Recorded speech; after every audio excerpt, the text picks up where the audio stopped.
3 movies, 1 spin-off series, this acapella franchise always fits the mood. The Bellas are always crushing the competition with their vocal magic. So let's talk-apella about Pitch Perfect. No, I am the father. And here we go. That belongs in a museum. Are you telling me that you built a time machine? Out of a DeLorean? You're gonna need a bigger boat. This is Sparta! Remember, with great power comes great responsibility. Dr. Grant, my dear Dr. Sattler, welcome to Jurassic Park. Welcome back to Easily Entertained. My name's Bryson Olson. I'm here to talk to you all about things entertainment. Today we are talking the movie franchise. So instead of just a specific movie, we're talking about one as a whole. You already guessed. You've seen this thumbnail. You've read the title. We're talking about Pitch Perfect. Absolutely one of my favorite series. I think it's hilarious. It works so well as a comedy, and there's still some bits of drama in there, and you got some good, fun girl power moments without it being like too forced, which is usually a common problem in more modern media. But it's a great series. I absolutely love the Pitch Perfect movies. It's one that me and like my family bond over, and we quote all the time because it is, once again, hysterical. Just because of like their puns or just the way they say things. They have some pretty good like dry comedy sometimes where it's like the jokes are pretty funny, but it's the way they're delivered makes them just even funnier. And that's why I really love this series. So kind of to get started, first we got to talk about the story of Pitch Perfect. Pitch Perfect has 3 major movies and a spin-off series. I believe it's called Bumper in Berlin. I have not seen that show. I need to. So we're mainly just going to be talking about the movies. And so kind of the way each one goes, I like how they're kind of each sectioned off, and typically with sequels, something that kind of ends up happening is characters start to devolve a little bit so that they could have more of a character progression.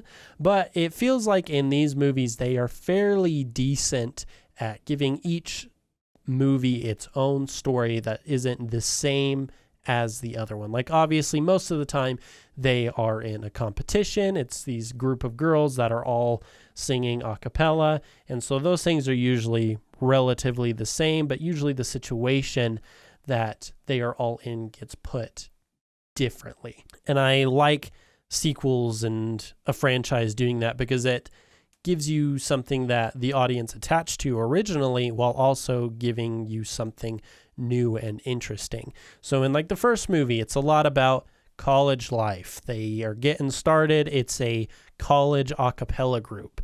And so they add a lot of elements of what college is like. It's placed in 2013. You have some kind of crazy college experiences, which is interesting because from my standpoint, and of course this is also being 2023, college is very different than how it's portrayed here. And typically most movie depictions that I see of college are very different from how you see them in real life. And obviously things are going to be like that. They're going to be way over dramatized, but certain things should remain fairly similar as to kind of connect more to your audience. But you know, this is college life. It talks about clubs and getting involved. And while it over dramatizes it a lot, it still kind of hits that college life aspect of it. And I think kind of the bigger theme of the movie is also a bit more college-esque.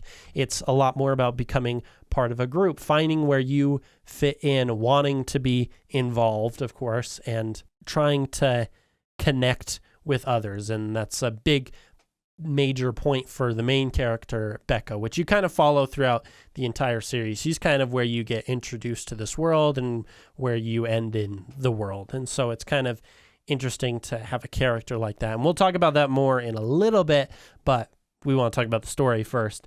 And then this first movie especially is very much, it's kind of like a women's empowerment type story where they talk about it in the beginning of the movie, how typically women's a cappella groups don't always win their competitions because women just biologically don't always have the register to hit very low notes. And so typically a group with men that can hit those bass notes are more likely to win because it fills out an arrangement a lot more.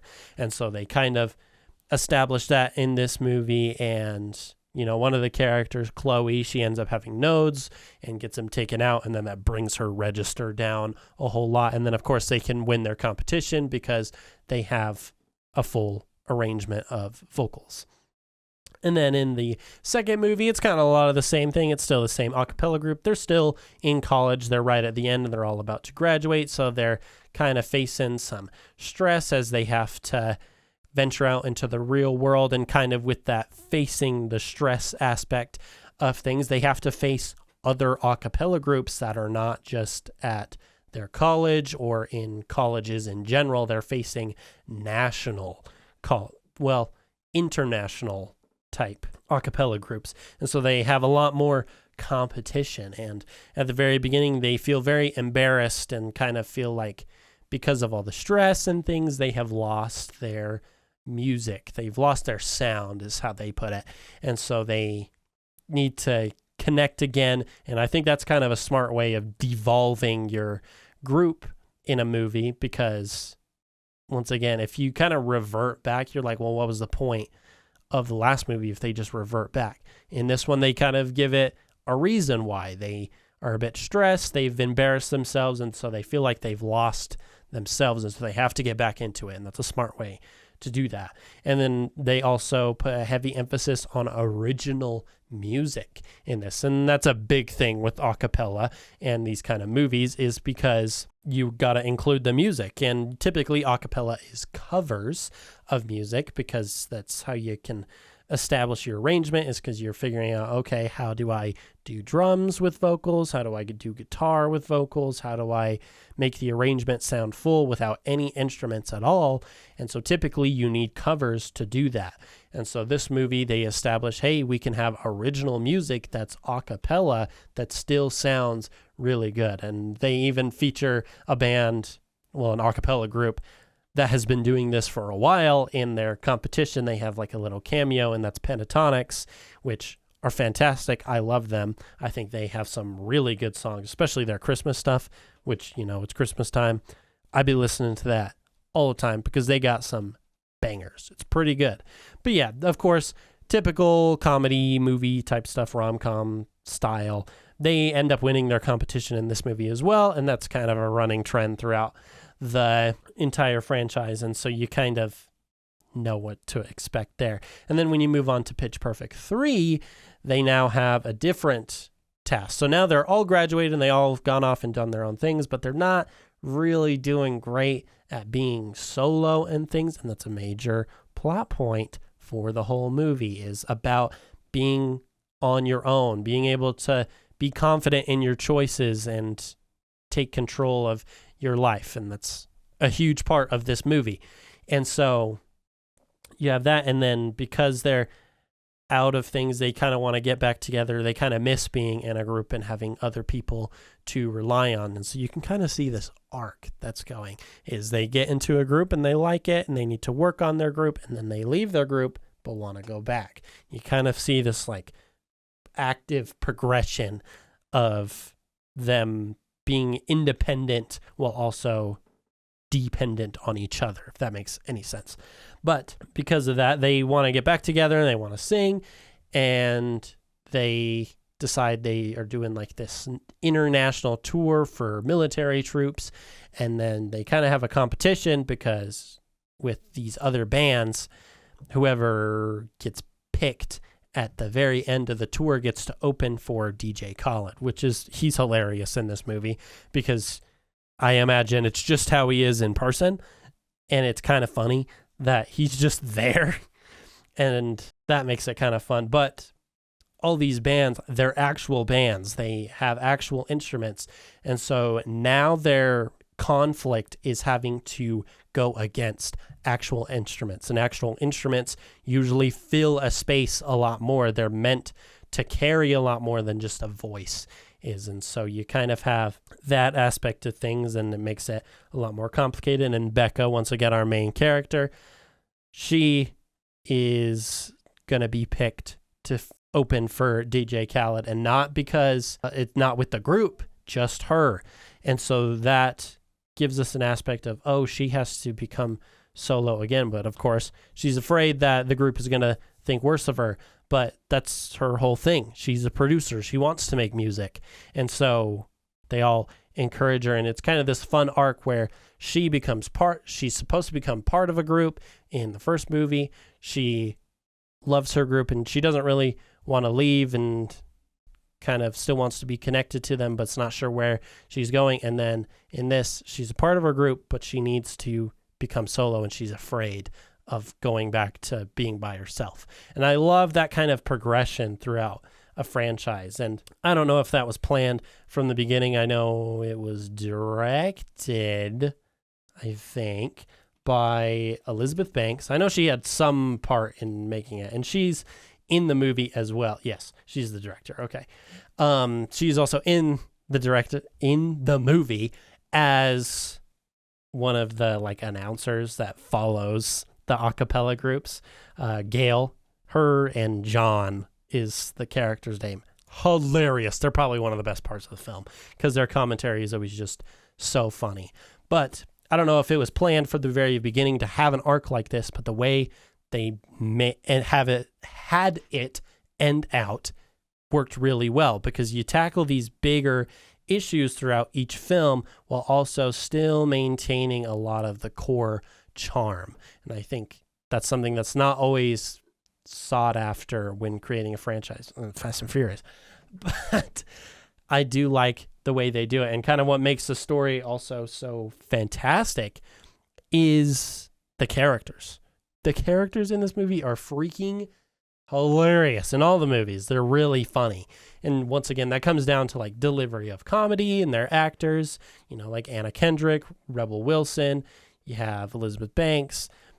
You got a whole bunch of characters that are like usually performers, but also they're really good at delivering their comedy, and they each have different aspects to them. Like Fat Amy is hilarious. She is very often like, she's very self-aware that she's a bigger gal, and so you have a lot of jokes regarding that. So like in Pitch Perfect 3, she's like, if I could join your group, of which they're all named like, I think Chastity, Calamity, or some other type thing. She's like, well, if I joined, I could be Obesity, which is freaking hilarious. And they don't laugh, but it's a funny joke. And it's just the way they deliver all these characters and give them all their own little quirks, like Lily being this quiet girl that always has something super dark to say, like, hey, guys, do you want to see a dead body? Or you have the kind of side characters that don't get a lot of character development, Ashley and Jessica, but it becomes a running joke that no one actually knows who they are and why they're even in the group, but they just are. And that adds to this level of humor that gets you still attached to all these characters. And to have a good story, you need really good characters to execute that story. And I think really the primary character is Becca. Becca Mitchell is her character. She's played by Anna Kendrick. At the beginning of the franchise, she is wanting to do like music production, and she joins the group, and she's able to sing, and then she is kind of furthering music production in the second movie, where she's actually working for a studio and wants to actually make a name for herself. And then at the beginning of Pitch Perfect 3, she is a producer, but she gets fired because people don't like her work. And not because it's bad, just because they think their work is better. It's not. The character that is like a rapper, his mix, terrible. But her mix, fantastic. But so she kind of has this arc over throughout the entire franchise where she's kind of wanting to initially do her own thing, become part of a group, and then go back to doing her own thing.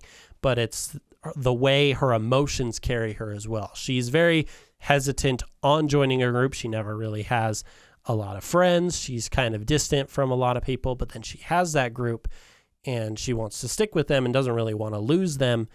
And then at the very end, it's kind of expanding on that. I don't really want to lose these people, but I have to go off and do my own thing because it's what I've wanted for so long. And having a strong character that can take you through a world like this is incredibly important. And that's how you get an audience to engage, because you can have a massive ensemble cast like this, but if you don't have a central character that you can focus on and actually connect with and be shown this world, like obviously not everyone watching is going to be a music producer, but because of the way her character is portrayed, it allows you to attach to her and be taken through this world. You don't have to be a music producer to understand everything in this world, but you're discovering it with this character along with it. And I think that's a great way to do it. And I, of course, like Anna Kendrick is a fantastic singer and she's a great actor. And that kind of lends itself to this film about an a cappella group singing music and a character who wants to produce music. That's the whole core of this film, is music. And I think that's what drives it even further, because the story is really good, the characters are really good, but the music also makes it even better. And typically with movies, having music is a lot of times an afterthought, and that is typically because, like, usually music is added in afterwards. This is a essentially musical, not in the traditional sense, where the music kind of lends itself to the story, like where the music narrates the story as like a traditional musical, but instead it's a part of the story. It's a part of the core of the story. And I think that's what's really interesting about these movies, because granted, having music, like popular music, you can put it on soundtracks and make billions of dollars.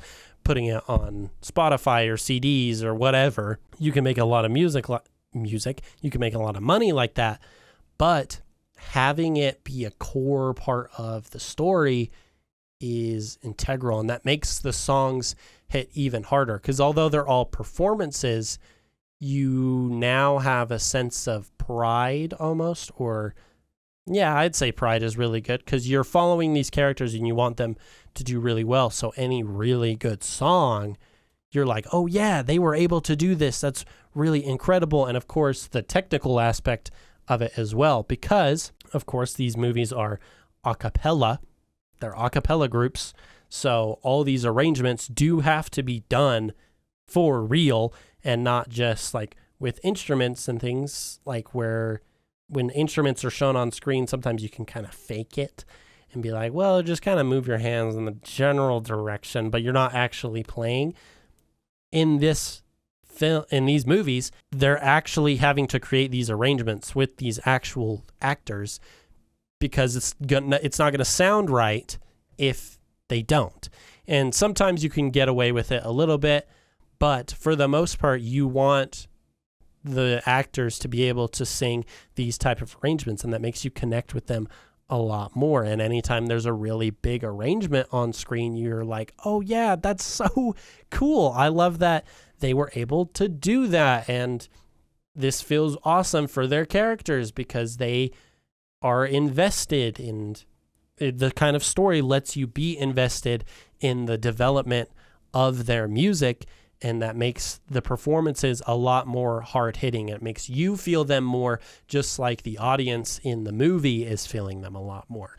They kind of treat you like an audience member in the film. It's kind of just a continuation of that. And I think that's an interesting way to utilize music in a film that's not inherently a musical. Because a lot of movies, they still make music an integral part to it. I think a big example of this is The Sound of Metal. But in that film, music is because that's what the character produces. He's a metal drummer, but he loses his hearing, and then he doesn't have the music anymore, so it doesn't become as integral of a part of the film.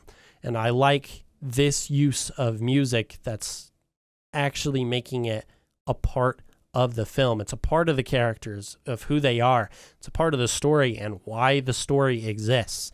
And that's how you make a franchise that can last really long. And granted, it's using all the same principles, but it still lets your audience be really engaged with those same principles. And that's why I think Pitch Perfect is a show that you can really be easily entertained by.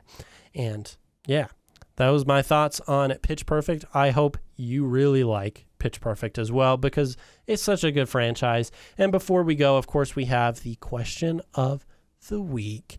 And that is, what is your favorite Pitch Perfect song? So instead of which movie is your favorite, because, you can pick out of those three pretty easy, I'm curious, what are people's favorite arrangements in the films? Because they got some pretty good ones. You got Cheap Thrills in Pitch Perfect 3. You got the riff off in the first one. You even got the riff off in all three. They got several different riff offs in each one because it's something people attach to, and it's that core story value. So I'm curious, what is your favorite Cheap Thrills? What is your favorite Pitch Perfect music moment? And what I would have to say is I really like probably the riff off in the second film. I think that one is really good just because I like the different styles of acapella. You have the German group, you have the Bellas, you have the Troublemakers, you have the Green Bay Packers, and it's just really a whole mix of genres and different styles. You have an all-women group. You have obviously a group with a lot of accents. You have an all-male group. You have another all-male group, but it's football players. And I like the expansion on the original riff-off idea. And I think that's really interesting. And also the music goes really hard in that riff-off, and that's why I really like it. So that's our question of the week. What is your favorite Pitch Perfect song? Let us know in the comments if you're on YouTube. Let us know in the comments on Instagram, on Spotify, wherever you are listening and or watching. We want to know. Get in on the discussion. Reply to others if you really liked their arrangement that they really like. We all want to be part of a great discussion. It's always a good time. And that was Pitch Perfect. Hopefully you enjoyed this episode of Easily Entertained. Be sure to give us a follow either wherever you're watching and on our social medias, usually at Easily Entertained Podcast, wherever you want to check us out. It's always a good time. And with that, we will see you in the next episode. Bye. You have been entertained.